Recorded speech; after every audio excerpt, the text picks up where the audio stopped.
মে 2020 সালের ছবি, আর এইটা হলো মে 2024 সালে। এই ব্রিজে আমরা দাঁড়ায় আছি, কাউনিয়া ব্রিজ এর ভাটিতে। এখানে লালমনিরহাট জেলার গোকুন্ডা, তারপরে গতিয়াসাম এলাকা, এখানে স্যার নদী চওড়া ছিল 2.7 কিলোমিটার।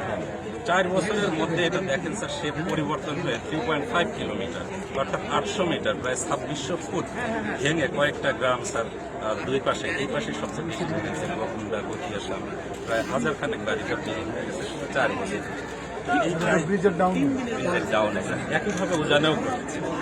তো এই সমস্যাগুলো আমাদের এই তিস্তা খুবই প্রবল, যেহেতু পাহাড়ি টাইপের নদী, খুবই খরস্রোতা।